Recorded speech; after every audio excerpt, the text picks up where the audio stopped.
from the Library of Congress and the Smithsonian National Museum of African American History and Culture.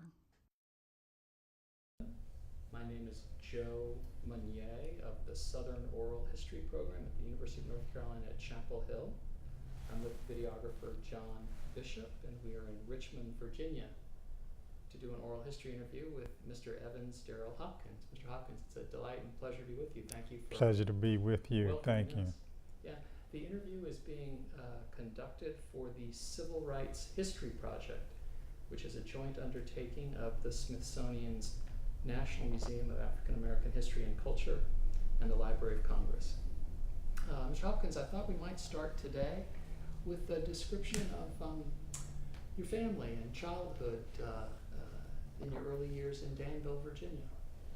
Well, I was born on June 23rd, 1954 in Winslow Hospital, which was a one-floor hospital that was reserved for the colored citizenry of Danville, Virginia, so to speak.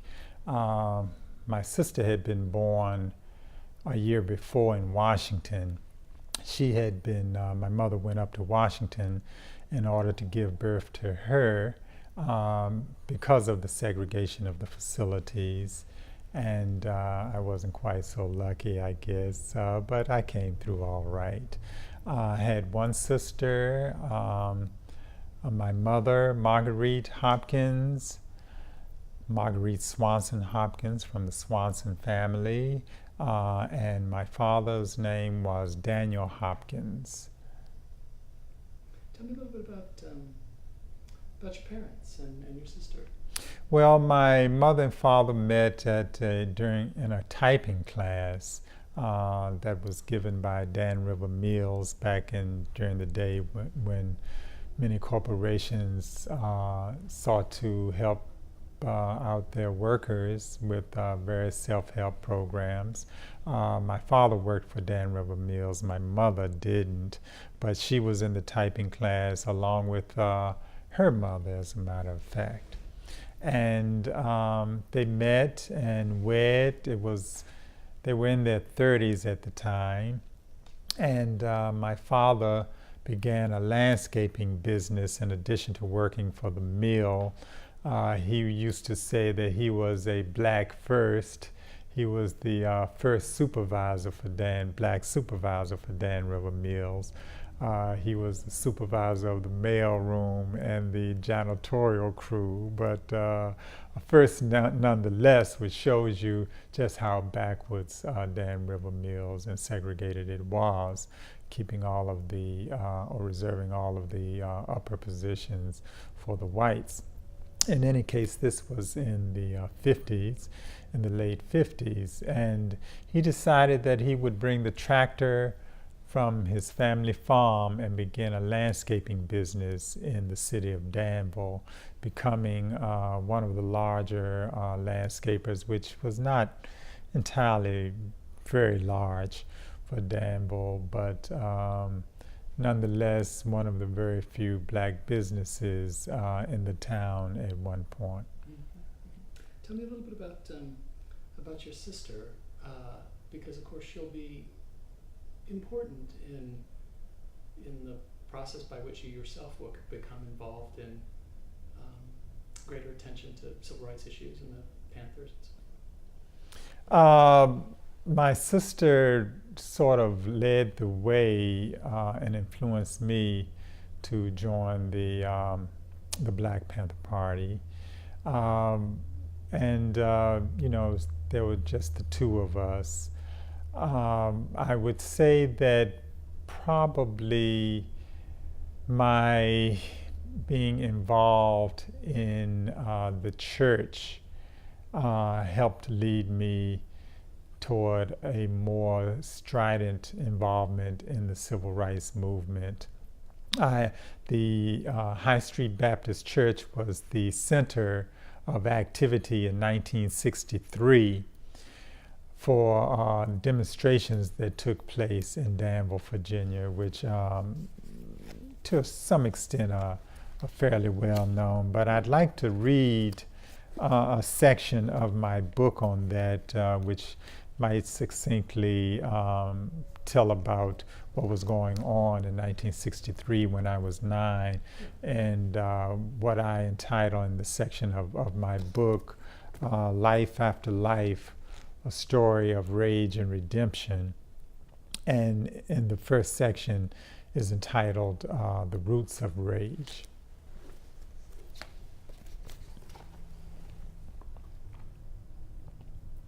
And the book begins with me as a young child, maybe 6 or 7.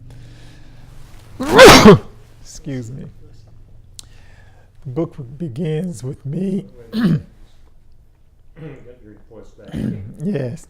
Excuse me. The book begins with me shopping with my mother at the A&P, which was one of the few stores that actually allowed or welcomed trade from the black people of the town. And it's hard for people nowadays to think that stores were so segregated that even the grocery stores, there was only one grocery store that most of the black people used to go and shop at. The A&P parking lot was beside the old city jail, and I would spend minutes that seemed like hours with my face close to the windshield, looking up at the 100-year-old building's faded grayish-white facade. I would see the men inside with their arms sticking out through rusted iron bars, watch them waving or screaming or flinging notes to girlfriends or family members standing at the fence along the edge of the lot. The jail took on a more frightening aura when I turned 9. It was then that police locked away hundreds of demonstrators during the civil rights marches of 1963, where firemen opened up on the crowds with water hoses, when deputized garbage men attacked them with clubs, and dogs were set upon those who came to the courts building to protest the mass jailings. My family was embroiled in this struggle, and the image of the jail became embedded in my young mind, a fearsome symbol of the consequences of social change. But as imaginative a child as I was, I could never have foreseen that one day I would be looking out of that A&P parking lot from the inside of that old jail. We'll come to that theme maybe later in the interview. I want to ask, you've written in your book about the theme of inevitable confusion for a young person coming up in a world that has all these arbitrary rules related to race. And I just wanted to ask you a little bit about that, to expand on that issue of how, as a young person, a child in that year, in 63, you're just 9 years old, how you began to try to think your way through the question of race and racism and what you were observing. Well, it was particularly hard during this era because of the thought that,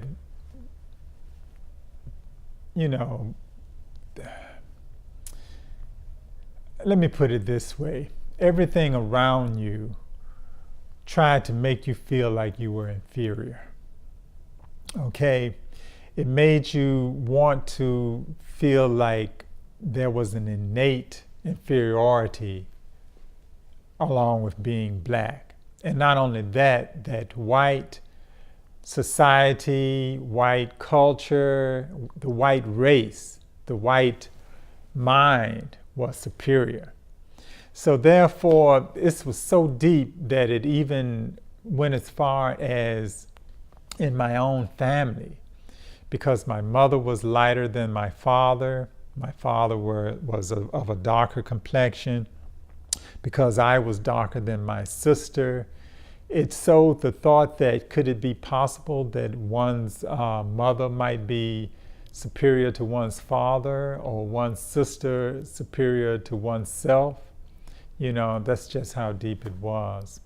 And in figuring it all out, sometimes I said, well, one of the things that inspired me to develop my mind more, study the encyclopedia and all of that, was I didn't want my sister to be smarter than I was. She was a year older, so naturally she was more advanced in some ways. But I wanted to prove that one, the times were relatively sexist as well, so I couldn't let a girl outdo me as a boy. But also, at the same time, I just wanted to prove that I was as good as my sister. And when integration came, I had to strive to constantly prove that I was as good as the white students. We'll reach that integration question in just a minute. I want to ask a little bit more about how your family was, given who your parents were and their histories, how your family was situated in relation to the wider black community in Danville. Well, my mother's father was probably the most prominent African American in the city. The story is told of how he built the houses on two streets in Danville called Brucetown and in many other areas of Danville, along with his sons who worked as his construction crew. And this was in around the turn of the century, early 1900s. And around in the 1920s, he wanted to buy a big brick house, but all of the larger brick houses were up on just one street up on the White Street, the West Main Street of town. So he went up there, he bought a house, and then moved the house brick by brick, tore the house down in sections or brick by brick, and reassembled the house one block away in Brucetown. So we grew up sort of until the age of when I was 6. We grew up in the big house. You know, all of the other houses were a lot smaller, and so it gave me a sense of privilege. But at the same time, we couldn't walk to the White Street, you know, without worrying about. We had to go up there to catch the bus, which we seldom did, because our parents didn't want us subjected to having to sit in the back of the bus. And then one other street over, behind our house, was another white street. And to a child, you were told, you know, you go there and, you know, the white folks will get you. And, or you might get into a fight, or you might not come back. So it was sort of like being imprisoned in one's own city to a certain extent. You, as a 9-year-old, the major demonstrations in Danville, of course, Danville had let me put it this way, Danville's history through the Civil Rights era is often described and written about by historians as being very rugged. I mean, even in the landscape, the national landscape, of a lot of difficult places, that Danville was a pretty hard place through this era. And I'm wondering if that's your recollected sense, and also you know, how you might have come to whatever opinion you have of that through observation and such. Okay, well, perhaps I could read another section of the book, which puts it better than as I might now.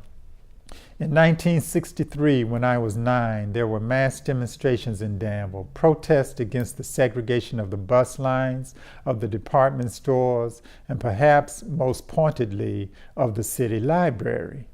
It was then that my social consciousness began to develop, with the first-hand accounts I heard of boycotts and marches, of the swinging police clubs and attacking dogs, of folk being knocked down by the force of fire hoses in the streets of my town, all melded with the terrible photos and television accounts of similar turmoil throughout the South.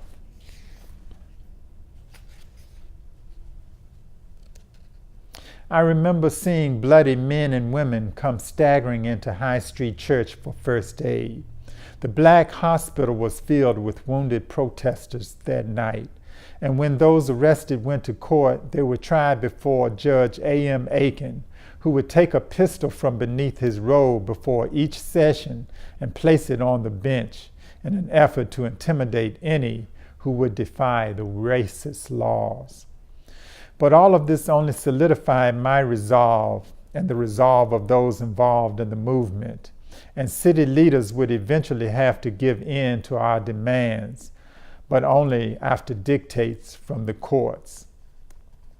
While the buses and stores had been forced into integration, the library remained the last bastion of white supremacy in Danville.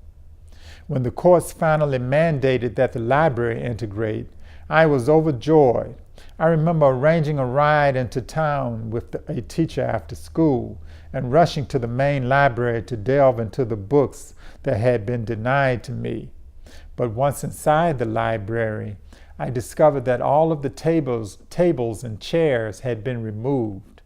In a final attempt to maintain segregation, city officials had decided that while blacks would have to be allowed into the library, they would not be permitted to sit and study alongside whites. When I recall the shock of seeing the spitefulness of whites evidenced by the bare floors of that library, I began to understand how anger turns into rage. Pause a second.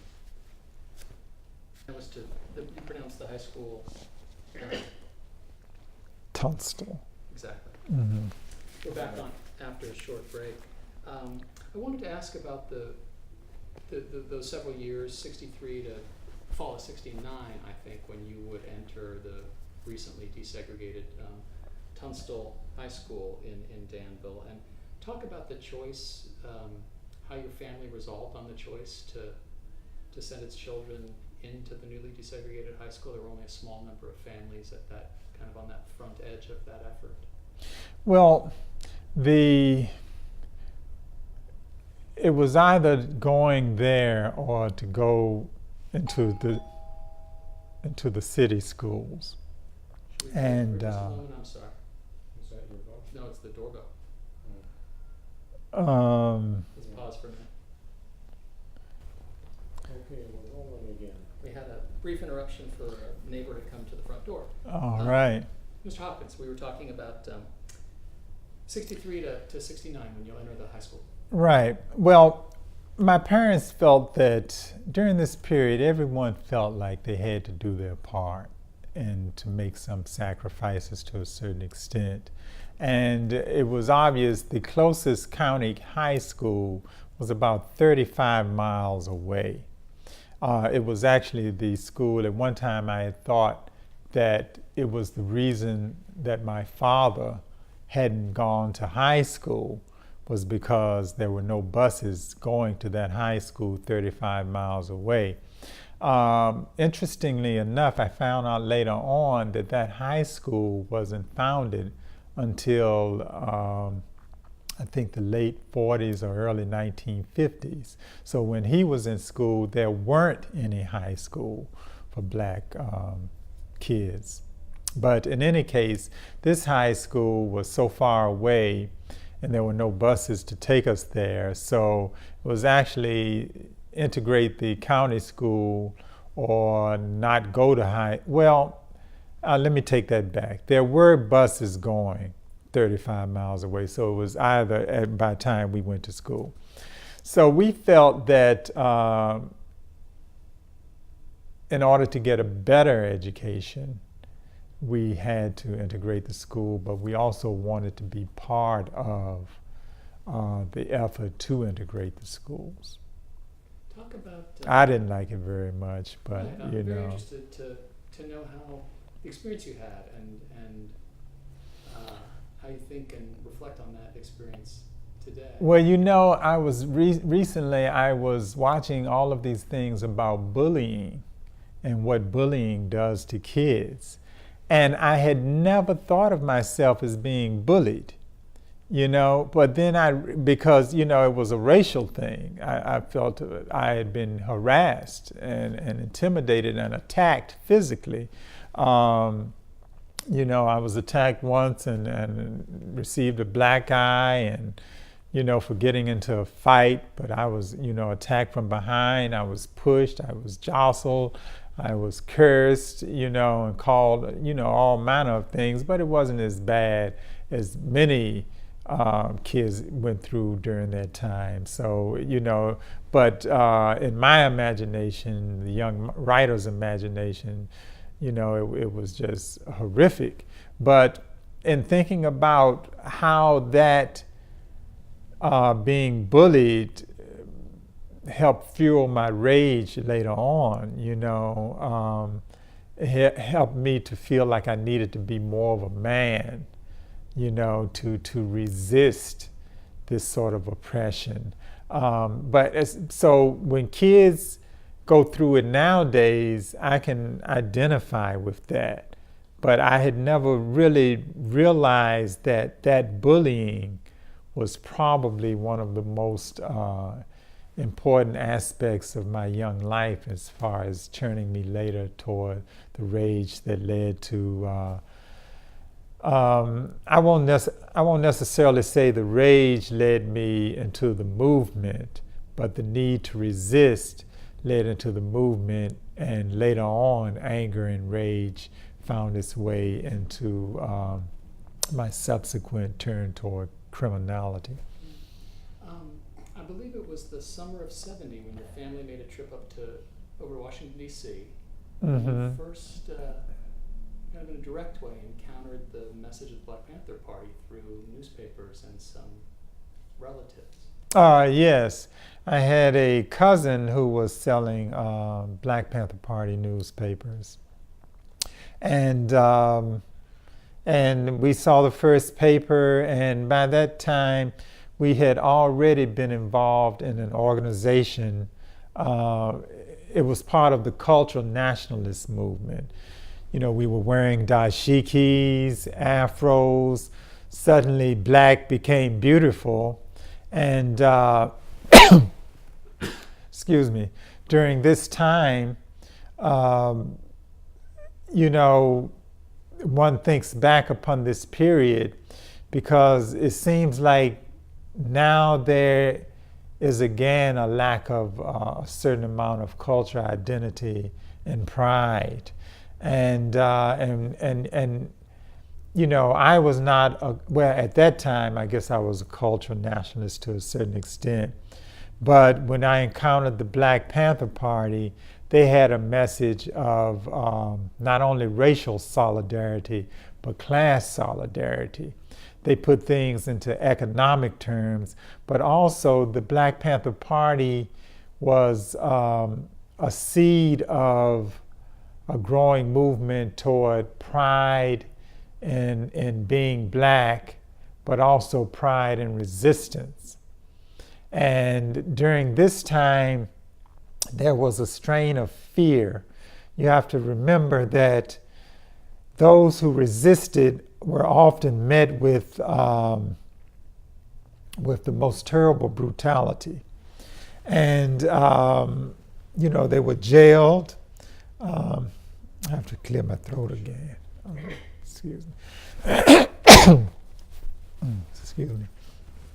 The most terrible brutality. And they were... There's no way to take that out of the tape. The most terrible brutality. And so there was a fear. The fear was inordinately large compared to the actuality. The terrorism of the Ku Klux Klan, I remember growing up, we always closed our drapes. I see people now with their windows open, and sometimes I think now, we leave our windows open. But back during that time, we said, you better close those windows, white folks will drive through and just shoot through your window just for meanness and spite. And so during that time, there was an inordinate fear, the quote-unquote white man was all powerful. He could do anything to you if you just acted like you were an uppity Negro or anything like that, or you tried to move above your station or get out of your place. You don't hear these terms anything, but it's uppity Negro, above your station, out of place. This was all throughout the South, but also throughout the North, but particularly throughout the South. Tell me a little bit more about that. In that year, fall of the 70-71 school year, it will culminate in the spring with an effort by yourself and a friend to lead a student walkout, which has an unusual sort of resolution in the moment when you arrived there at the school. Right. Well, we had planned the walkout because the schools had integrated, and one school was called John M. Langston after one of the first, I think it was members of the House of Representatives. One of the first black representatives during the Reconstruction era. And the high school was named George Washington. So Langston was more or less, it wasn't abolished, it was turned into actually a middle school. And so Langston High School was abolished, and it had this storied history dating back years and years. So the students felt like their identity had been taken. So we wanted a new school. We wanted to get rid of the name of George Washington. We felt George Washington was a slave owner. And we just wanted African American studies classes or black studies classes. So we just wanted a sense of identity of our own. And so we decided to stage a walkout so that we could have these things that we wanted. And the walkout was supposed to have been for a Thursday. We planned it on a Tuesday. We had a student group that used to sell Black Panther Party newspapers. So I was the titular head of this little group of community workers. We used to go to Winston-Salem, North Carolina, where there was a Black Panther Party chapter, and get the newspapers and come back. And so we planned this walkout, and someone leaked word that we were going to walk out on Thursday. They leaked word on Wednesday. So when I got to school, everybody was already out on the hill who were, people were going to walk out, about 150 students, including some white students, because working with the Black Panther Party, we were told to educate the whites as well, that they weren't getting their proper history as well, as far as the class struggle that was going on. And two things that I'd like to come back to as far as dealing with the Black Panther Party, or two things in particular, and that's idealism and ideology, because a lot of people don't understand. They think of the Black Panther Party as being kind of like a quote-unquote black Klan, but it wasn't anything of the sort. It was an internationalist philosophy organization. Basically, I would say Marxist-Leninist, except that we were taught that Marx would not have called himself a Marxist, so it was more or less socialist in philosophy. So I got to the school and everybody was already out there, but we didn't get half the kids that we had planned to get. And so I had to negotiate with the principal, and got kicked out of school for 3 days, along with the organizers, 4 or 5 of us. And so it sort of started my career as a revolutionary off on a rather comical footing, but it also, the police did not attack us. And this was in the era just before, I think it was the spring of Kent State, as a matter of fact. So we were fairly daring. I think it might have been just after the Kent State uprising. And we were a bit incensed by that as well. So some of the turmoil that was going on the college campuses around the Vietnam War was spilling over into the high school campuses. So if we had not had the white kids with us, I dread to think what might have happened. Yeah. Tell me a little bit more about this simultaneous process that's happening across that last year in Danville as a high school student, where you're making these periodic visits down to Winston-Salem and really becoming more substantially engaged with the Black Panther chapter there. Can you describe your impressions of the group and how you began to understand that there would be roles and opportunities available for you in that context? Well, I guess to a certain extent, I felt that maybe I had an inordinate idea of my ability to be a leader. But I was advanced, in a sense, philosophically. I loved studying the philosophy of the Panther Party. I loved studying dialectical materialism, which was sort of like our textbook, the philosophy of the socialist, Marxist-Leninist groups. I love the fact that the idea of searching for truth, and the fact that the Panthers felt like they had a kernel of real truth of what was going on in the world.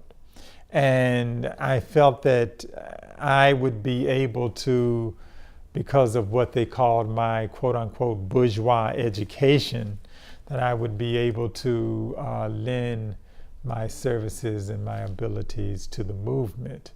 So by this time I had read the autobiography of Malcolm X, some of H. Rap Brown, some of Elrich Cleaver. So now I realized that this was the budding writer in me. I had read the prison letters of George Jackson, and I knew that I wanted to write. I had a couple of the teachers in high school, white teachers as a matter of fact, and one black teacher when I went to school in the city, who told me that I wrote rather well. And I liked hearing that. I liked being able to communicate on paper. I was a rather shy young man, so I didn't do a lot of talking. I wasn't able to, like many of the Panthers, blow on people. That was the term that was used. You know, you got to blow on the masses and get them to understand where you're coming from. And to a certain extent, I was mesmerized by the fervor of their speech. And I was taken also by their culture.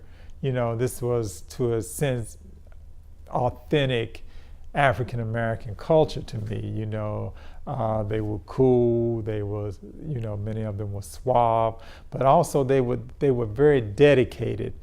They weren't the pictures that we had seen of the Panthers in regalia marching with berets. You know, many of them were relatively impoverished.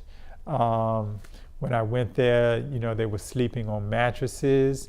They were living in what we call shotgun apartments. I didn't even know what a shotgun apartment was during that time. That you could, the joke was, if you fire a shotgun from the front door, it would go through the 3 rooms, which were only the front room, the middle room, bedroom, and the kitchen, and out the back door. So, you know, it was a time of me understanding more about my culture, having been sheltered in the country and in a small southern town. And so I was just taken with the dedication. They would, you know, work 16, 17 hours a day, go out selling papers. We ran a free breakfast program. This was after I joined, because as soon as I turned 17 and became of age, I left Danville and went to Winston-Salem and lived with the party. Tell me more about that experience of the year in Winston-Salem and becoming more directly and substantially engaged, including before that year is up, you will be formally made a member of the party, which was not an automatic thing by any stretch. Right. During that time, the Black Panther Party began in 1966. It was founded by Huey Newton and Bobby Seale. And Bobby Seale later told me that his conception of the organization was sort of as a civil rights organization.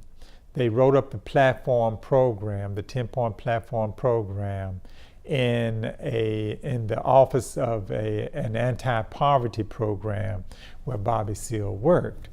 But the idea was to have these various programs that would help develop the Black community, not just be a anti-poverty program, but a program that would help economically develop the Black community. But first and foremost, they felt the Black community had to be defended against the police forces of the time, who were just rampant in the brutality that was going on in the communities.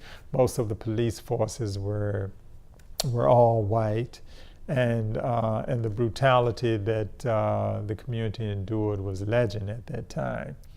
So it sort of had morphed for a while, particularly during the period when Huey Newton, he went to prison in 1967. Bobby Seale was in jail for the march on the Sacramento Capitol, the armed march. So the party was leaderless, but it expanded so quickly and rapidly. There were chapters just coming up everywhere, but they weren't really affiliated with the national organization. So membership was shut down after Huey Newton's return, and David Hilliard was in charge. So membership was shut down, and you could only become a community worker for the Panther Party until you were a quote-unquote Panther in training for a while, and then you would become a full-fledged member.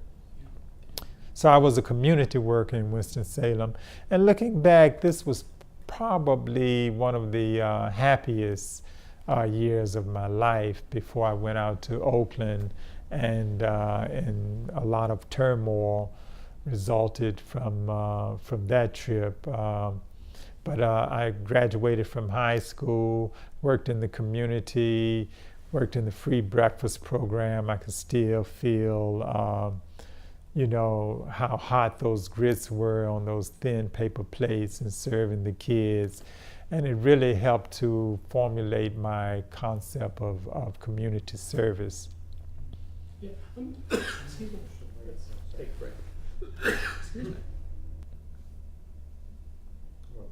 We're back after just a short break. I want to ask a little bit more about the Winston-Salem year, in particular around the following question, because this is such a central part, I think it's fully fair to say, about the context in which the Panthers emerged and did their work. You've mentioned police brutality in all of its manifestations in every local context, pretty much, where the movement unfolded. But in the late 60s, Hoover, the FBI, COINTELPRO really came down hard on the Panthers, and even by the time 1970, 71, or 71, 72, you were in Winston-Salem, I think nearly 30 members of Panthers had been killed. And while you're in Winston-Salem, George Jackson dies at San Quentin. And I'm interested, I ask all that because I'm interested to have you reflect on the question of the nature of struggle, the inclusion of self-defense, the inclusion of the prospect of armed resistance in that kind of context. You're a young man finding your way forward, and how those things, how you thought about that question in that year. Well, luckily, I joined the Panther Party in the year of 1971. This was after Huey Newton had returned from prison, and there was a break in which Elridge Cleaver had what we call defected or tried to split the party. Actually, it's hard to say it was a split because it was really just the New York chapter, or primarily the New York chapter, and the international group around Elridge Cleaver. However, it was also a split in philosophy because Elridge Cleaver at the time was espousing taking the struggle to a quote-unquote higher level of armed struggle, which would include, in his mind, the minds of many of those around him, attacks upon the police and attacks upon other armed forces, or, in order to quote-unquote heighten the contradiction with the oppressive forces. Huey, in a series of pieces, wrote about the necessity to get away from the party's mode of being what he would call a cultist type of organization, not a cult, but there was a cultural aspect around resistance, which it glorified the gun. So he said that it was necessary to put away the gun and to only utilize or keep the gun for self-defense, because the gun had also become a symbol of aggression against the power structure in a way that it was seen at that time that it would not work. Now, having joined at that time, I still romanticized about the ideal of armed struggle, which is not talked about a lot, but that ideal was still sort of in the background. And we had these various survival programs, free grocery program, free busing to prisons program, free medical clinics. And all of these were to serve the community, to help the community see us as being on their side. But we also called them survival programs. It was called Survival Till Revolution. So the idea that a revolutionary time would come again was still very much in our minds. It began to recede in the years of 72, 73, and 74 because we also had decided that we would work within the system to change the system from within. And Bobby Seale ran for mayor of Oakland, which ended up with most of the party chapters actually being dismantled. And it was said that they were going to be dismantled temporarily, but instead they were more or less dismantled for good, and most of the membership brought out to Oakland, California, as was I. I went out to become the Revolutionary War correspondent that I had always dreamed of being ever since I had read about Clark Kent, I guess, being a reporter. And I'm not sure where it came from, but the ideal of writing about being a war correspondent, a la Hemingway, that sort of thing appealed to me. Well, I want to say, when we think about this history from this distance today, sometimes we smile, as you just have, but it also strikes me as altogether straightforward and understandable that you would have felt the way that you did in that context, that you would have been sincerely motivated around these questions and truly committed to what you considered a program of prospective social change that clearly was fully justified and motivated by the circumstances of the life that you could see for African Americans everywhere around you. So I'm interested in the question of how you felt about these prospects and how, as you were still a very young man, young adult, how you found a role for yourself. You've mentioned war correspondent. Obviously you would emerge effectively as a journalist inside and a historian and reporter inside the party. So I'm interested in how you came into your full young self in those years, in these new roles, doing these new tasks for the party. Well, I was fortunate in that as soon as I got to Oakland, I think this was the August of '72.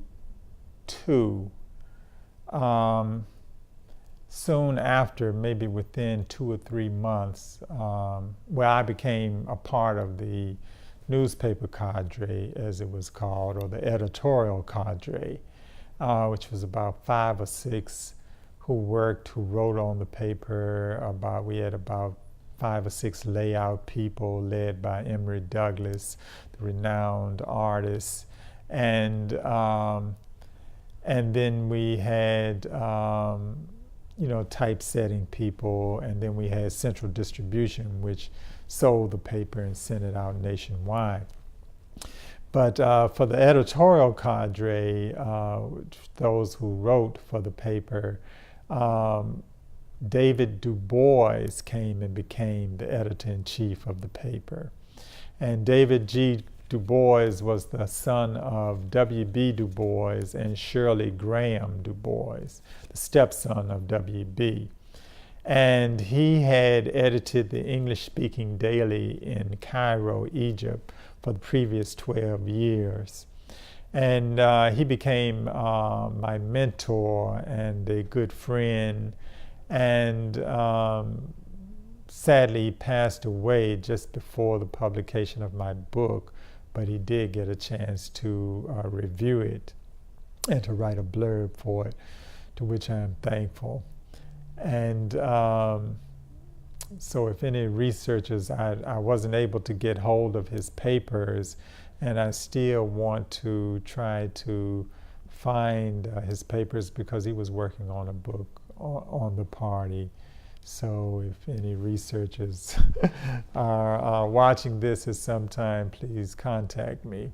But in any case, David basically taught me how to write. He taught me I think I took a couple of, one or two, I had a weekend at the college, which didn't turn out as I planned, but because I felt like I was learning more just working and writing for the party, but the fundamentals of journalism and basically the sensibilities of the literary artists as well, because David was working on a novel, and I said, well, why would a revolutionary writer ever write fiction? And he said, well, sometimes you can get at greater truths with fiction than with nonfiction. He was working on a novel which was later published called And Bid Him Sing, in which he had a young artist over in Cairo meeting Malcolm X during Malcolm X's Hajj.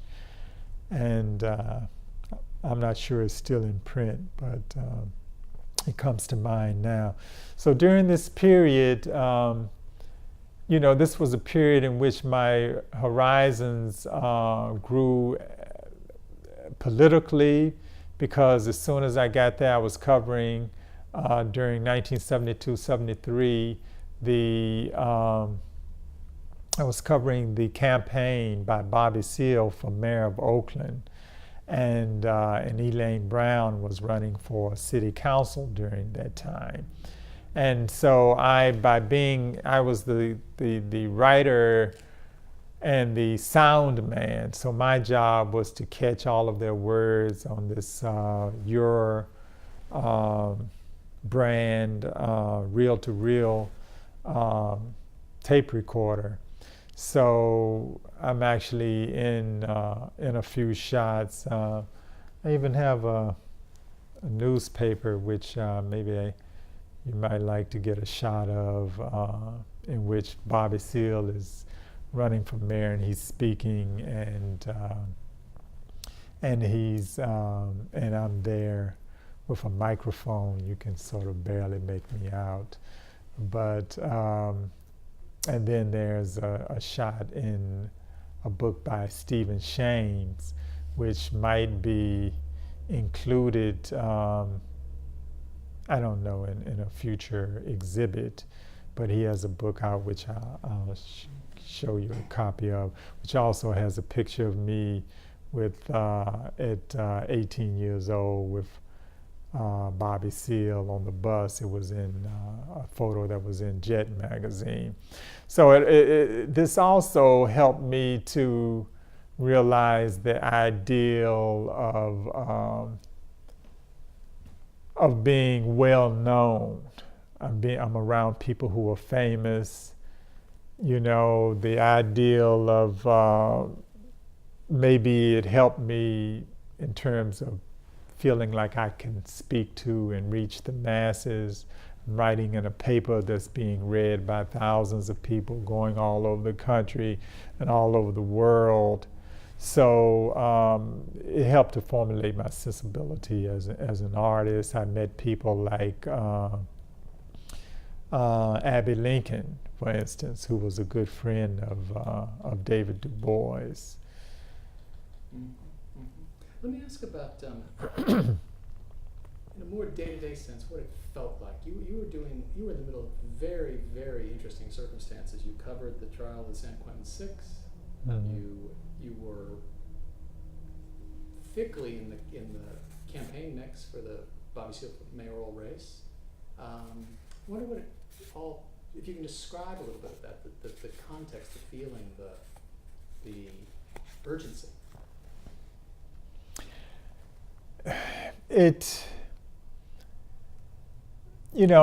I work with young people now, and have done some research and activities as it relates to the formulation of one's heroes.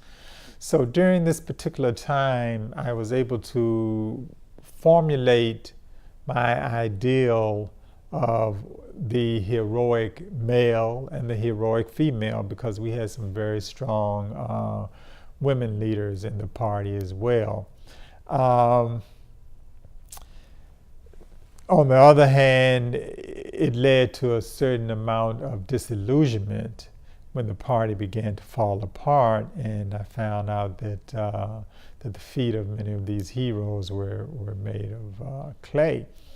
But at that time, I was, in part of researching about what goes on in the minds of youth, and subsequently, when I sort of veered off the path of political struggle, I have done some reading, and there's been a lot of research on how the young mind develops.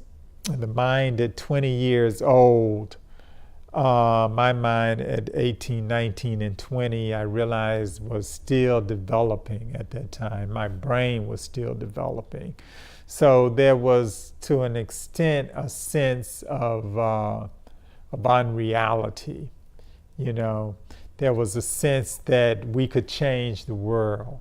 We really believed that we could change the world, but the world was changing so quickly, that it was sort of easy to believe. There were developments in music, in jazz, in film. The first black films were coming out.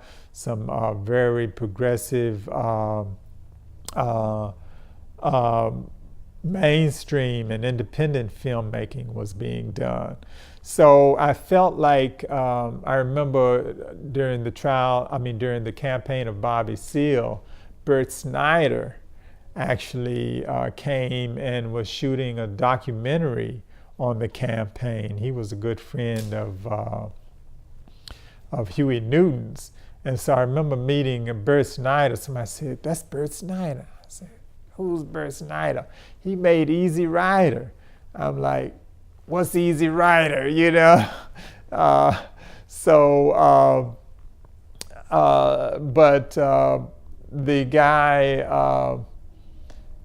the guy who was doing the shooting for the documentary, and this is just an aside, was actually the guy who invented the Steadicam. And so, you know, things were happening at this particular time, and I'm learning about radio mics, film, and all of this. So there was a sense of unreality to a certain extent. I won't say of surreality. It wasn't quite surreal, but the moments were very alive. I had just begun smoking marijuana, so out in California, that to a certain extent, I've often thought about it in listening to the song Hotel California. You know, you can check out anytime you want, but you can never leave. Did you have a feeling that Seale would win the race? You know, often when I watch political campaigns now, and I wonder when people lose fairly badly, and I'm wondering how could they have thought they were going to win, but we actually thought we were going to win. We thought we were going to win, and it's often when I also think about illusion, there's such a thing as positive illusion. Certain things you can't do unless you actually believe you can do them, no matter how far-fetched they may seem. Like right now, I'm writing a movie, and I'm going to get this movie made, but you know, I've never made a film before, you know, or written a film, but it's going to get made, but it would never have gotten written had it not been for the fact that I could imagine, you know, actually getting it made. So we thought he was going to win, and then when he barely eked into a runoff, it was sort of like we knew that really the only chance we had is if we were to win the main election, because the vote was split. But there was another black candidate which split the black vote.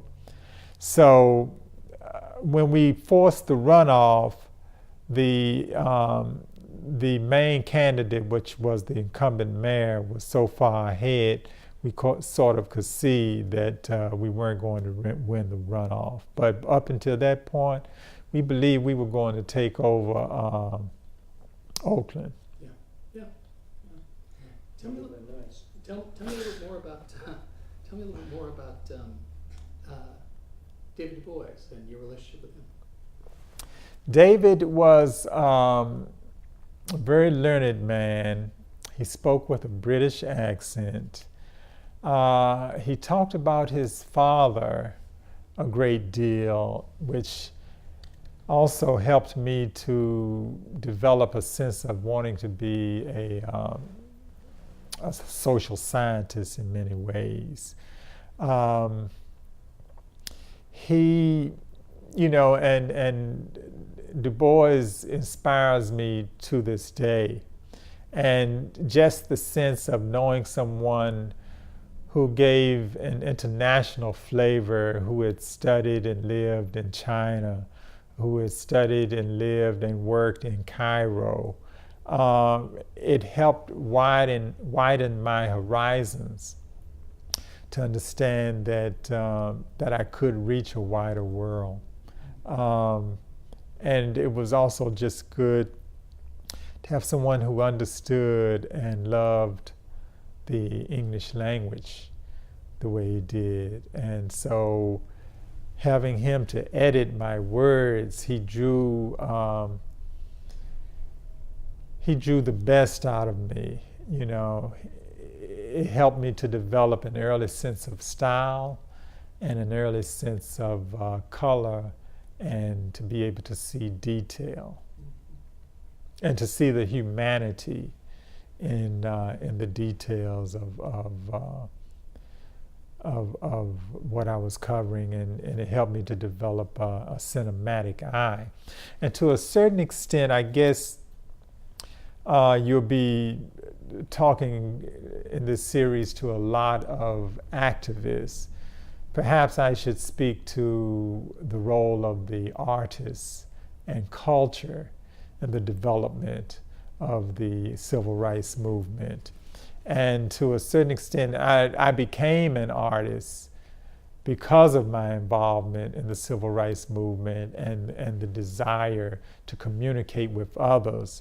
But to an extent, my sensibility as an artist, I was not an artist in the movement, but my sensibility began to develop from that. My ability to see the humanity, to understand my own theory of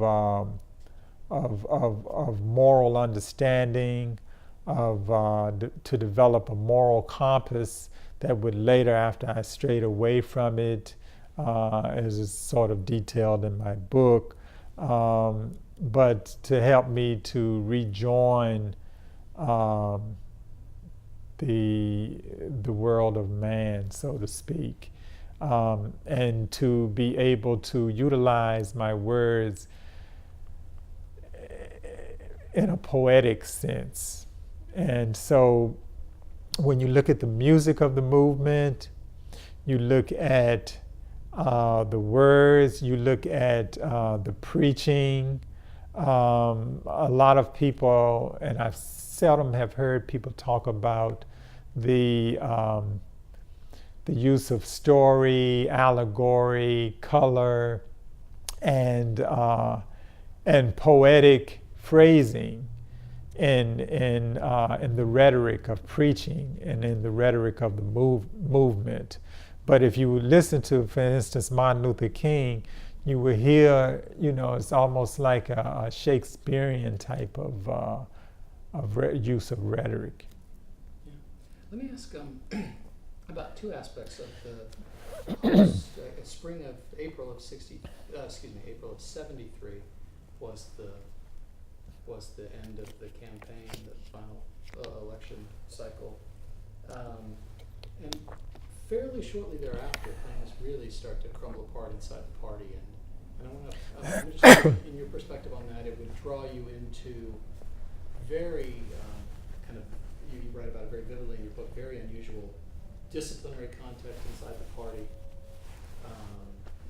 and you're also at the time struggling with extremely limited resources, and that would have forced certain choices upon you.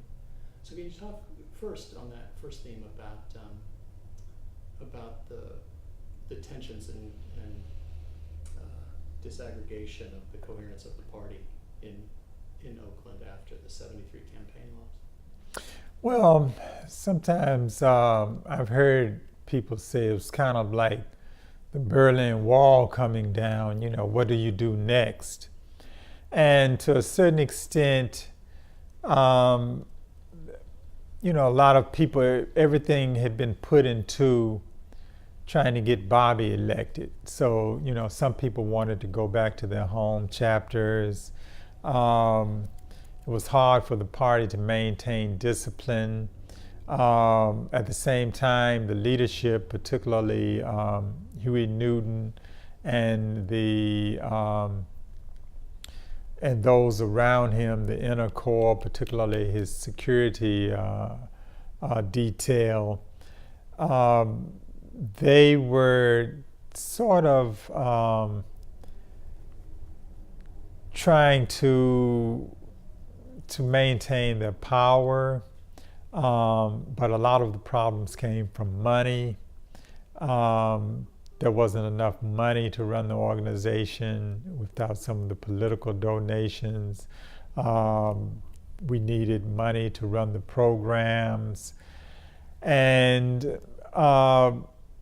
and so the day-to-day operations of the party, without that idealistic notion of attaining power politically, the cohesiveness began to die away.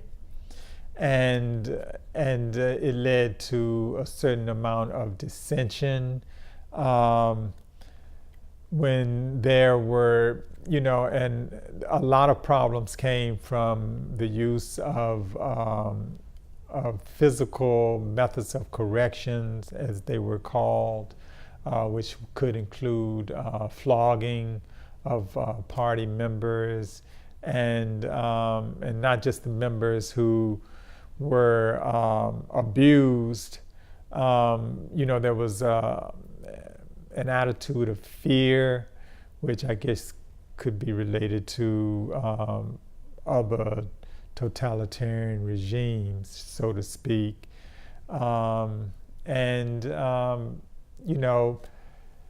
Many members whose ideals were related to freedom just weren't able to deal with that. And so the fabric, the thread of the party began to unravel. Can you say a little bit more about, if you'd like, as I say, you write very vividly about this in the book, about the occasion of your encountering this physical violence inside the party, and how it would be one of the episodes in quick sequence that lead you to leave? Well, to a certain extent, I was afraid when I wrote quite candidly about what happened with me.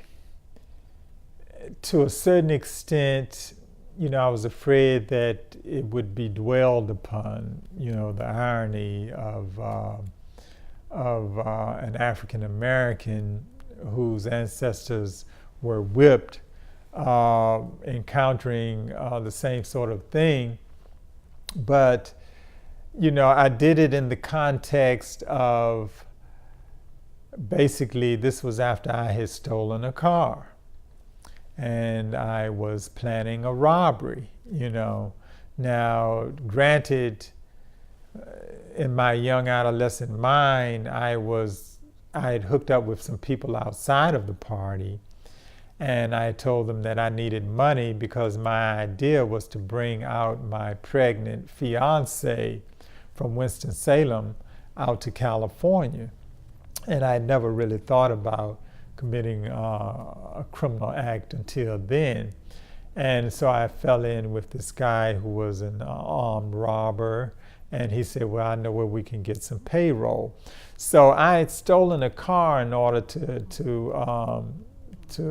foment that scheme. And so that was one of the problems that I guess the party leadership felt they had to deal with, which is we don't want to turn someone over to the police. I had been busted, so I was faced with going to jail. But I ended up not having to. But, so how do you discipline, sometimes some of the other sanctions were quarters restriction, marijuana restriction, various other sanctions. So this is one of the things that, that I dealt with in the book. I didn't want that irony to be a central part, but I guess to a certain extent it points out that the problems and the autocratic nature of what the organization was going through, and how many of the, you had a strong central committee, but the authority of the central committee was being usurped. You had a central committee made up of leaders of the various chapters who were out in Oakland at the time, and you had some factions to develop from that. But it all sort of led to the period in which I left. you had a sort of a mass exodus of maybe, I don't know, maybe I won't say scores, but it might have been scores of party members in that one period. And this was a period also when Huey Newton had gone off the rails, when later on it came out that he was doing great amounts of cocaine, drinking a great deal of cognac. He got charges for pistol whipping his tailor, and then he shot a woman and who later died, and he ended up fleeing to Cuba. And it was during this period that you had a mass migration from the party, and it turned out that I happened to leave during the same weekend when he left. I'm sorry. During the same weekend that he went to Cuba. Yeah. Let's pause for a moment. Okay. We're back on after a short break. Mr. Hopkins, I wanted to ask about, you mentioned earlier there were obviously some very strong women in the movement and in the party, and I'm interested in your perspective on kind of evolving notions of gender, women, their leadership, their place in the culture of that struggle, maybe. Well, luckily, the party had the philosophical ideal that women were equal to men, that gender inequality was part and parcel of the white patriarchal system. And so sisters were encouraged, and they sort of banded together and would say things like, sisterhood is powerful. This was also during the feminist movement. There were quite a few women in leadership positions. It was said at one time that women made up maybe 48% of the party. I'm not particularly sure, but I know out in Oakland that was largely the case. The men still maintained most of the positions of authority.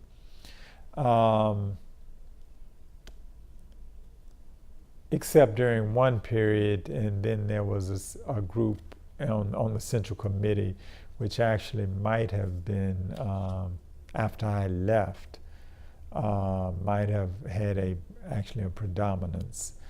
But by and large, women had positions of authority.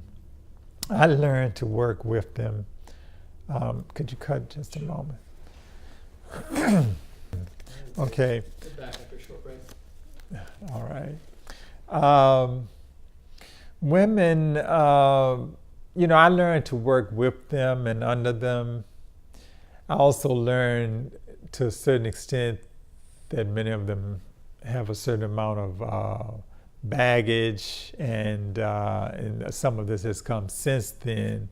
And they, sometimes women, I think, carry a little resentment. And I think that this was a case with some of the sisters that I worked with in the party. But by and large, women in the civil rights movement in total probably had a greater role than even women in larger society and social struggle, probably even greater than the civil rights movement, simply because there are several reasons. One is that black women were generally better educated and were able to withstand certain of the vicissitudes of the educational system that would tend, and I think a lot of this is going on now with young black males. Many of the young females are able to deal with the structure of the system and don't get the anti-black masculine bias that many teachers in the educational system have. So to a certain extent, you find within the civil rights movement, within the post-civil rights movement, but one has to position the Black Panther Party as part of the civil rights movement, the latter part, much as SNCC was. But women were more involved because women had been able to attain a lot educationally, and also women had learned a lot from the larger culture, from positions of employment, whereas men may have been in factories. Women, by virtue of working in white households to a certain extent, had gotten a certain amount of cultural enrichment and education. Some of this might be able to be seen by the time all of this is being viewed in the movie The Help. But it may be, it may not be. But in any sense, one would think that this is something that helped in terms of fueling the movement as a whole. You had women who were able to get a certain amount of cultural development and educational enrichment in their homes. They were able to bring it home to their kids. They were able to help in terms of developing the men in their families. Just as, for instance, my father was unable to get even a secondary school education, but my mother had a college degree and was a teacher. So these are things that were able to help in terms of having an equality of the sexes in the movement. I want to ask before we move on to some other things, just for a final, you haven't, I've asked, and I'd be very interested in a one other point on that. Also working with white women who weren't as enmeshed in the ideals of white patriarchy. I think that also helped black women to be able to develop a more enlightened view on things. And that dates back to slavery times and Harriet Beecher Stowe even. Let me ask you for your perspective on Bobby Seale. Bobby was the highest ranking leader that I had the ability to work with directly. I was in his entourage. He was very sharp and is to this day. I've been at a couple of speaking engagements with him, and we've had some conversation in person and by phone. And he is even at, I think he's maybe 80 now, 81. But he's still, light on his feet. Bobby was a stand-up comedian. He was also a jazz drummer, So he was the working man type of the jack of all trades. He was a sheet metal mechanic. He was in the military. So he brought the organizational skills to the Panther Party. He brought the energy, a lot of the drive. Newton was more of the philosophical force within the party, the chief theoretician. And people just loved him because of his brilliance and because of his, as some people have noted, because of physical beauty. And but Bobby, he's able to keep his mind sharp, and it was a pleasure working with him. Let's pause here just for a second if we could. Okay. We've just taken a short break, and we're back. Mr. Hopkins, I thought I'd ask about the perhaps related questions, say, of think about the state's response to groups like the Panthers and other assertive social justice and social change groups. You think about COINTELPRO and all. And I'm wondering if you might have more to say about your experiences with that kind of reaction from the state or the police apparatus on the one hand, and also if you have reflections on another practice of the state in the most recent generation, which is this vast expansion of the penal system and incarceration of especially African American men. Yes. On a personal level, and I'm not I'm not sure how this related to my later turn toward criminality. I guess if people, researchers, or those who view this tape don't necessarily know, after returning from Oakland and in dealing with the chronology of my development, I left Oakland so disillusioned, and I still felt to a certain extent that I had a responsibility of taking care of my family, and then I married shortly after my return.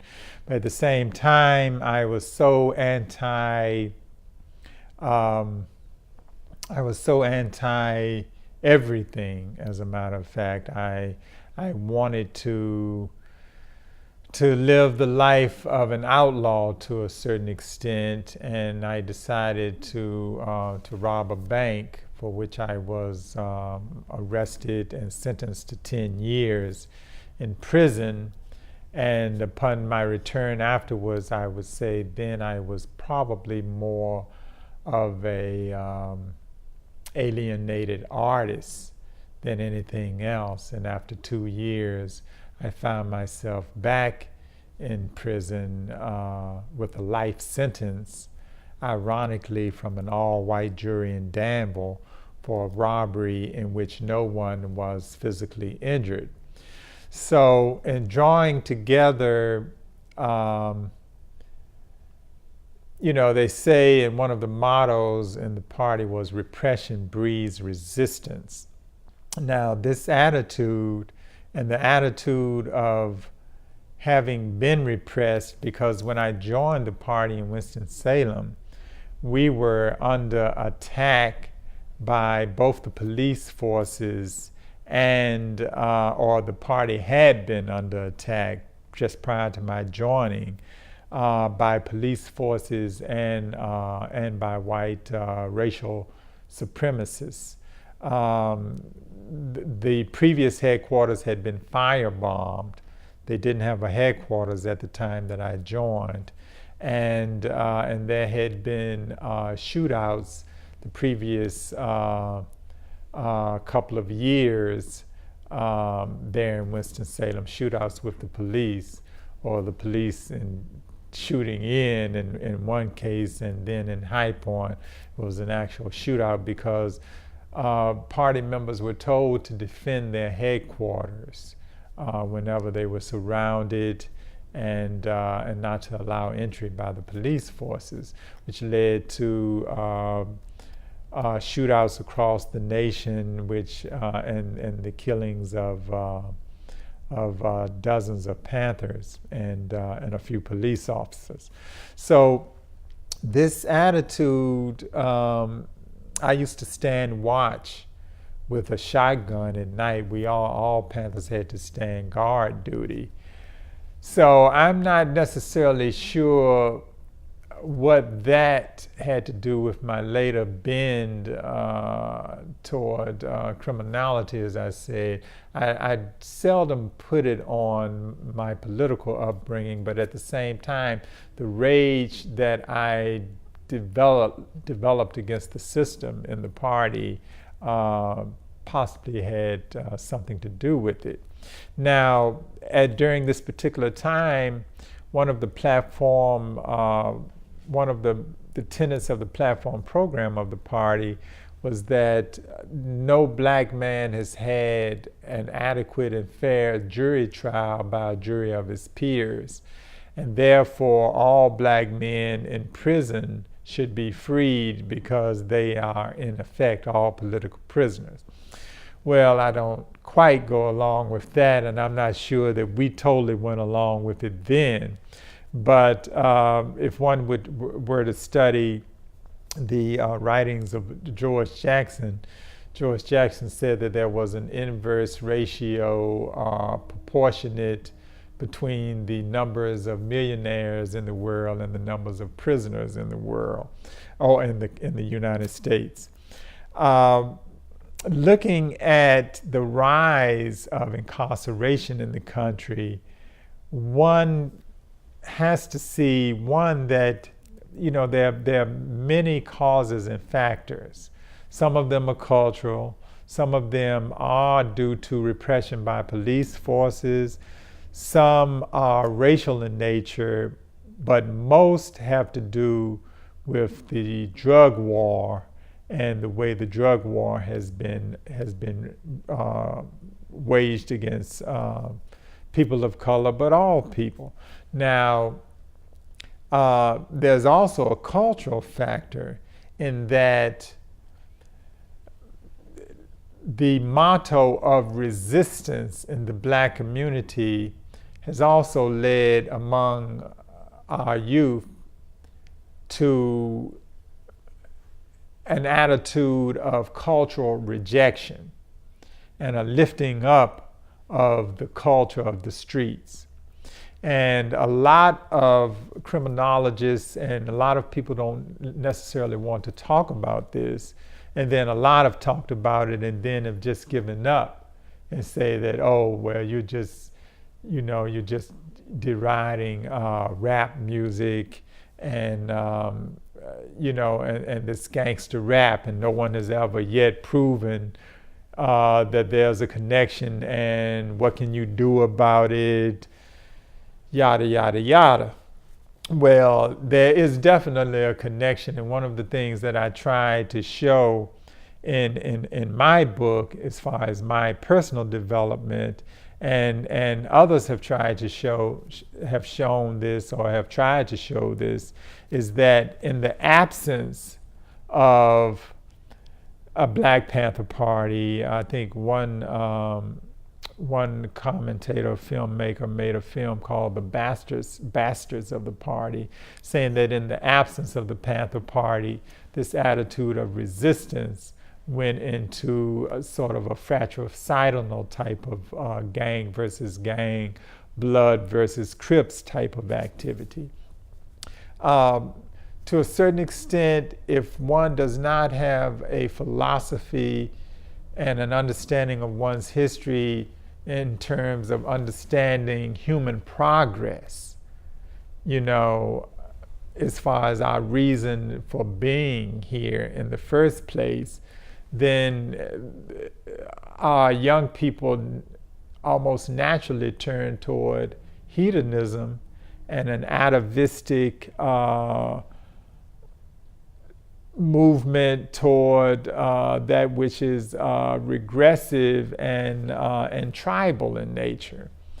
So one of the things that in working with young people and developing a hero, an ideal of hero development, or hero ideation, as I call it, one sees that the attitude of resistance that was part of our survival in the Black community is now sort of utilized by young people who have no understanding of who they are and what they're about, is saying, well, I've had young people to tell me, well, you were a Panther, you had guns, you know, and with no understanding of what the guns were for. I want also to ask about. That was a long answer. Tell me about. And somewhat convoluted, but. No, thank you. Tell me about your sense of the party in some sense as an extension of Malcolm X. Okay, but I'm sorry, the second part, I don't think I finished the second part of the question. Now, the incarceration craze was,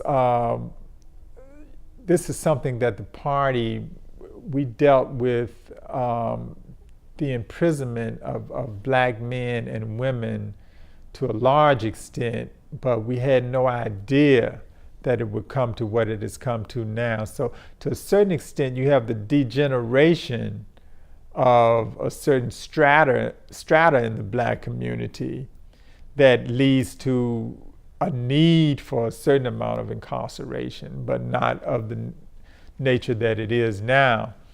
At the same time, you have a force within the larger community which says we need to lock them up and throw away the key. You have a greater emphasis towards fear and the fear of criminality. And I was watching a thing with Eliot Spitzer last night, and he was saying we don't think of the greatest criminals among us as being white-collar criminals, but they steal more than, you know, than the common everyday hoodlum ever can or ever could or would. But so to deal with the incarceration, looking at, some say it's the new civil rights issue of the day. Some say it's education, which is one of the issues that we dealt with in the party and in the civil rights movement. And also, some say that it's incarceration, and that incarceration is the new Jim Crow. There's some truth to both of those. And situating the legacy of the civil rights movement and the fact that the Black nationalist movement and the Black liberation movement and the Black Panther Party, how they sit within the framework of all of these. The fact that people don't know what the Black Panther Party was about. People don't know what SNCC was about, you know. People don't necessarily know what Kwame Ture and Stokely Carmichael, other than, it, you know, they think it was just a hate whitey type of thing. For that matter, people don't know what the SDS was really about. You know, our young people, it's not just African Americans who need to understand their history. Young whites need to understand their history of the progressive movements in this country, you know.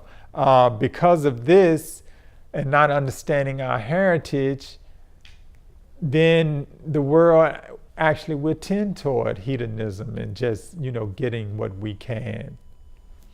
So, so in prison. Excuse us. I beg your pardon. I think we're at the end of a card. So we'll take a break and. Okay, so We're back on after a short break. John, anything to note, or are we good to go? just note that we're not recording onto the EX cards. Okay. Mr. Hopkins, when we stopped to switch out the camera card, you were talking about how young people today know so little of this history. Mm-hmm. Yeah. And relating, I think that consideration to some of the problems that folks have Yes, kids nowadays, a lot of it has to do with understanding story. And I think also understanding the difference between an idol and a hero. A lot of times nowadays, because our history has been whitewashed, we don't necessarily understand, for instance, who were the heroes of the civil rights movement other than Martin Luther King? It's one of the things that this whole project is about. Some of the lesser known heroes, some of the people who, for instance, I didn't know that a Virginia native had helped to put SNCC together, and still can't remember her name, and she's one of my heroes. Do you know of whom I'm speaking? The woman who helped found SNCC, but she wasn't a member. I think she was a delegate to the Democratic National Convention as well. The first Fisk University meeting. Diane Nash? Yeah, I think so. No, she was a member. She was a member, yeah. Yeah, this was the mentor of that whole group. But in any case, she became one of the Virginia heroes. But the young people, they don't necessarily see a connection because they don't understand what progress is, because the powers that be don't necessarily want them to think progressively. They want them to really think in terms of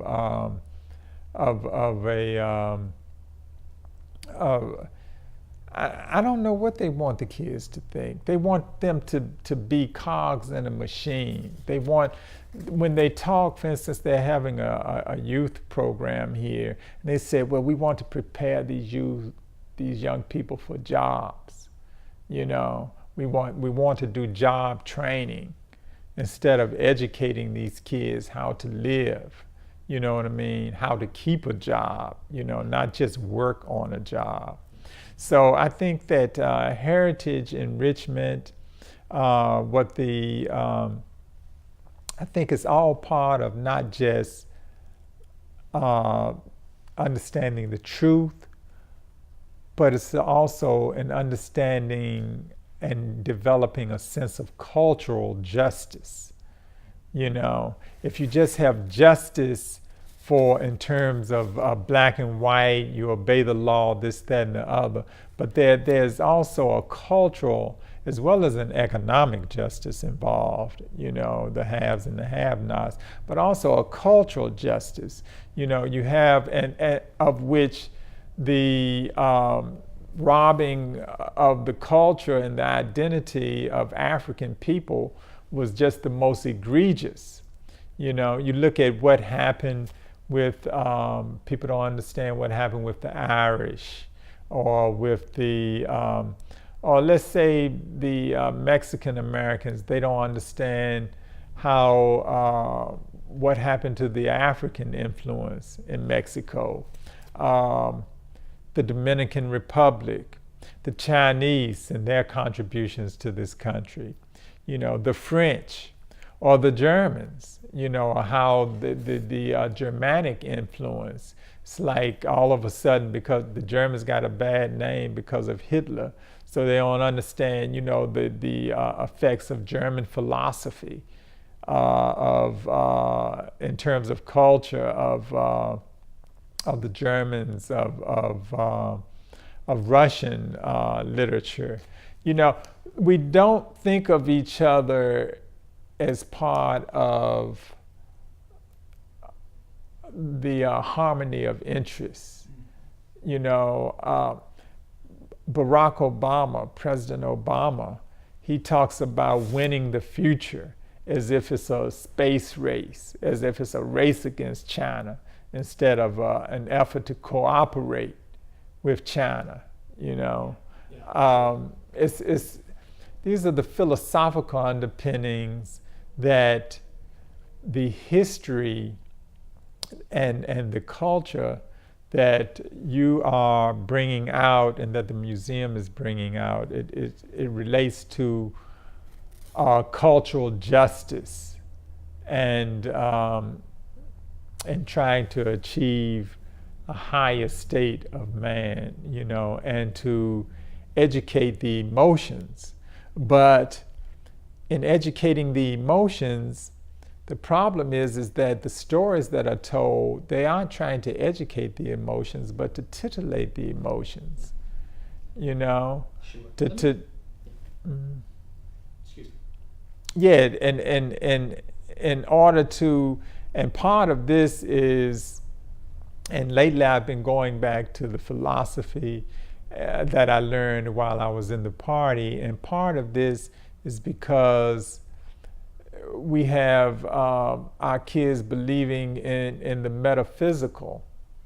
You know, we have them believing in whatever they can see on television and in film can be real. We have them believing in Harry Potterism to a certain extent, in the supernatural, and you know, and to a certain extent, the brain evolved so that it can believe what it sees. And believing controls much of what we do. So if a child is seeing stuff on the TV screen, on the video screen, they believe that magic can be real, instead of that magic is simply what it is, illusory. Sure. Let me take you back to this additional point that I know you want to discuss, and I'm very interested in your thoughts, how you saw the party as an extension of Malcolm in some respect. Well, yes, the party was founded just after the assassination of Malcolm X. And at one time, I think Bobby Seale and Huey Newton even thought about calling it the Sons of Malcolm. But they felt like they wanted to go even further in the development of their philosophy, which, you know, Malcolm X was assassinated while he was still developing a fairly ecumenical, more worldly view of political struggle. And he talked about things like running for office, working within the system, as we've seen in the very beautiful and wonderful work by Manning Marable, that he you know, inspired me with finishing, and the fact that he was going around with an oxygen tank while still doing interviews. So the Black Panther Party should be seen, or might be seen, well, actually should be seen in my view, as an extension of the Malcolm X philosophy, maybe even more so than what Stokely Carmichael did, in terms of, because Stokely sort of went more toward a Pan-Africanist philosophy, and the Black Panther Party took what we called an international philosophy, or what Huey Newton called an intercommunal philosophy, saying that the world was more a group of communities than of nations anymore. You've been so tremendously generous with your time and all this effort. Are there any final thoughts that you have? Well, one of the things that that I talked about was the absence of a lot of pride. You know, the legacy of the Panther Party, I think, is a political legacy, but it's also a legacy of pride and of courage in the face of the idea that we were inferior. we debunked that notion by showing that power could be attained. As we were taught, power is the ability to define a phenomena and make it act in a desired fashion. So that is one of the reasons we were always studious. We had political education classes, and so it was the ability to utilize the mind, and we were taught that the mind itself was the highest form of organized matter known to man, and then to have the courage to make it act in a desired fashion. So in a sense, it was a continuation of the Malcolm X philosophy, or combining Malcolm with Martin, if you will. So the legacy lies in how we get our young people to understand that sense of activism, which I think came out during the election of Barack Obama to the presidency. And to a certain extent, that legacy has been seen in Egypt and around the world. Also, I'd like to talk about the power of love. There was a cohesiveness with the party. There was also a lot of what we used to call self-hate within the black community, where you ain't nothing, you never will be nothing, that sort of thing. So, but within the party, and what inspired me was the love that we had for one another, and the love and the ideal of service to the community, which is one of the things that I'm also trying to teach and exemplify in working with various programs, that we need to learn to have an ideal of service to humanity, to something larger than ourselves. And I think this is part of the legacy of the party. The idea of progress is something I think that we've sort of lost. I think the idea of progress has gone toward technological progress rather than philosophical or human progress. And I think that understanding our heritage and the heroes of our past can help toward that ideal of progress. And the ideal of not just cultural justice, but economic justice. This is one of the things that, sometimes people talk about economic justice in terms of having contracts for minorities, suppliers, or having women integrated into the workplace. But when you look at what's happening with the union movement and how it's attacked at every turn, how service workers are being attacked at every turn, it shows that we have gotten away from understanding the hard-fought gains of the labor movement and how that was related to not only the ideal of progress that we had as a people, but that many employers had, for a while for their employees, that many of the upper class had in terms of giving. Well, some of them still have it now in terms of the philanthropic movement.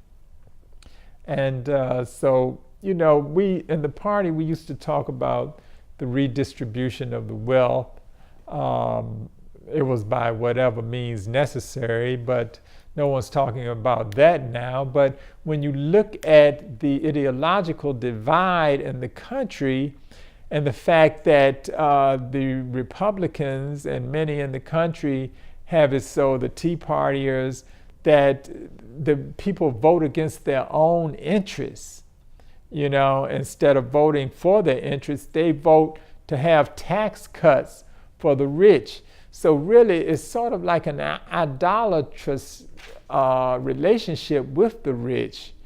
And much of this, people don't talk about it, but much of this is related to race. You know, many working class whites still see blacks and Hispanics as being a threat, and they see the Republican Party as helping to stem that threat. They see the Democratic Party as being a party that loves black people a little too much, you know. So all of these things, by having this disconnect from history, our young people don't really understand, you know. And I'll sort of close with this anecdote, but there was a student who goes to this high school called the Maggie Walker Governor School.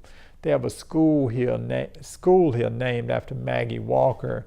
I'm writing a play and probably a film and maybe even a novel about Maggie Walker, and have been for years. I mentioned it in my book. But Maggie Walker was a turn-of-the-century black woman who founded a bank, and it was the oldest surviving black bank until a few years ago when it was bought out. But she had a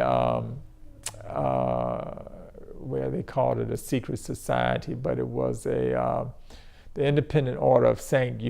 Luke, which was a burial society, and it had over 100,000 members from New York to North Carolina at one point. But anyway, this school, they took a governor school, and moved it into the Maggie Walker School, which was at one time a segregated black high school. So now it's predominantly white.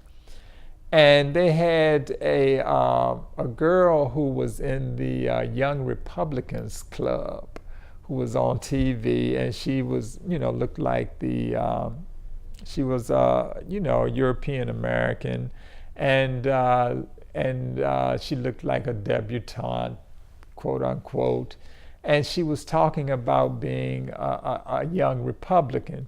Well, of course, Maggie Walker was a Republican at that time, but I just thought about the irony of this school, and because I've had people who had kids in Maggie Walker School, and they had the foggiest, or at least the parents didn't, of whom Maggie Walker was. Well, so. We hope somehow that... One quick question. Sure. You and Joe referred to COINTEL. What was that? Counterintelligence. No, I want him to tell me. Okay. The COINTEL program was a counterintelligence program by the FBI, begun in large measure to combat the rise of a quote-unquote new black messiah. It was used, I think it actually was formulated before Martin Luther King's death. Some people have credited the use of various dirty tricks against Martin Luther King that helped lead to his demise. But it was also used to lead to the demise of the Black Panther Party, to foment disunion among the party. There were poison pen letters sent from one party member to other party members talking about Huey. It was used to foment the split between Elridge Cleaver and Bobby Seale. It was used to imprison Geronimo Pratt, or Geronimo Jajaga, as he preferred to be called, and it was used to attack various other institutions on the left, and sometimes I wonder what my life might have been like, because I was going to stay in Winston-Salem and go to Winston-Salem State University and organize. But someone from COINTELPRO went to Winston-Salem State. They were about to offer me, I was up for their scholarship, and they said that no, he's a Panther. The Panthers from Winston-Salem went to Virginia and got the most intelligent high school senior they could find and brought him back here just to infiltrate Winston-Salem State. And to a certain extent, when I found out about this, it made me angry and led to me making the decision to go out to Oakland, California, and to forego university studies. So you know, it worked in rather insidious ways. Did you ever file the Freedom of Information Act request for your file? No, I looked up what was online, and I found that they had followed me from Danville and to Winston-Salem, and noted my arrival in Winston-Salem. And when I was researching my book, you know, I started to, but I felt it would fuel too much anger to find out just how deeply they may have, you know, it was also like, it was almost like we never had a chance. You know, we weren't given a chance with what we were doing.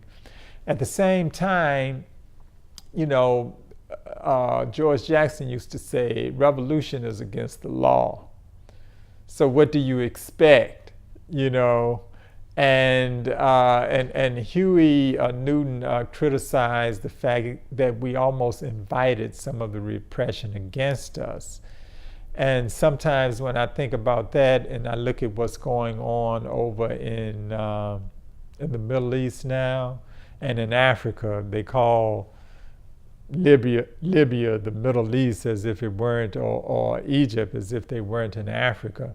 But you look at what's going on in Libya in particular, and I said, well, you know, what would the United States be doing if armed insurrection were breaking out here? And look what it did do when there were just peaceful protests. Not necessarily comparing the United States to Libya, but there are some comparisons that can be made. Yeah, that's a great statement. I'm going to edit that as a good soundbite. And Ella Baker was It's a good, what, sound? Soundbite. Yeah. You know, you a couple places you just hammer it home. Ella Baker Thank was the woman you were. Ella Baker, yes. We really want to thank you for such a very, very generous session. This has been a presentation of the Library of Congress and the Smithsonian National Museum of African American History and Culture.